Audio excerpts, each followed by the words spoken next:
ওং শ্রী গণেশায় নমঃ। ওং নমঃ শিবায়। তো বন্ধুরা, আজকের দিনে প্রতিটি রাশির শুভ শুভ কি ফল লাভ হবে সেই সম্পর্কে খুবই সংক্ষিপ্ত আলোচনা। আজ 3 মাঘ 17 জানুয়ারি শনিবার, সূর্যোদয় 6:26 AM, সূর্যাস্ত 5:09 PM, কৃষ্ণপক্ষের চতুর্দশী, মূলা নক্ষত্র, ব্যাঘাত যোগ, জন্মে ধনুরাশি, ক্ষত্রিয় বর্ণ, রাক্ষসগণ। আজকের রাশিফল: মেষ রাশি, চৌর্যভয় বৃদ্ধি পাবে। বিশেষ করে আজ গৃহে চুরি হতে পারে, তাই সাবধান সতর্কতা অবলম্বন করা উচিত। বৃষ রাশি, জলজনে বিপদগ্রস্ত, তাই জল ভ্রমণে আজ সতর্কতা অবলম্বন করা উচিত। মিথুন রাশির মহা অনুভূতিতে দিন কাটবে। কর্কট রাশি, রক্তের চাপ বৃদ্ধি পাবে।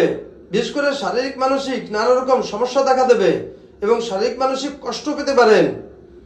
সিংহ রাশির প্রণয় আসক্তি হবেন এবং আজ প্রণয় ক্ষেত্রে শুভ সাকসেস ফল দেখা দেয়। কন্যা রাশি, শিক্ষায় বাধাগ্রস্ত।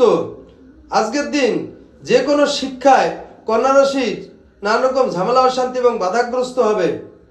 তুলা রাশি, সৎসাহস প্রদর্শন হবেন। বিশেষ করে আজ সৎ কর্মে বা সৎ সাহসের প্রদর্শিত কিছু কর্ম করে থাকবেন। বৃশ্চিক রাশি, ভ্রাতৃ বিরোধিতা ঘটবে এবং পারিবারিক নানা রকম ঝামেলা অশান্তি এবং ভাইদের সঙ্গে গন্ডগোল ঝগড়া বিবাদ বিচ্ছেদ হতে পারে। ধনুরাশি, আশা পূরণ হবে। ধনুরাশির যদি পুরনো কোনো কাজকর্মে বা কোনো রকম কোনো আশা করে থাকে এবং কোনো কাজকর্মে হাত দিলে 100% সাকসেস, সফলতা এবং আশা পূরণ হবে। মকর রাশির নৈতিক অবনতি ঘটবে এবং পরাস্ত হতে পারেন। কুম্ভ রাশির মান সম্মান বৃদ্ধি পাবে এবং সারাদিন আত্মসম্মান বোধ এবং মান সম্মান বৃদ্ধিতে এবং যশ সম্মানের সহিত দিন কাটবে। মীন রাশির চিত্ত বিক্ষেপ দেখা দেবে। বিশেষ করে মানসিক দুশ্চিন্তা, অশান্তি এবং ঝামেলা ঝঞ্ঝাট ঘটতে পারে এবং মানসিক কষ্ট পেতে পারেন। তো বন্ধুরা, এই ছিল আজকের দিনে প্রতিটি রাশির শুভ শুভ কি ফল লাভ হবে সেই সম্পর্কে খুবই সংক্ষিপ্ত আলোচনা। নমস্কার।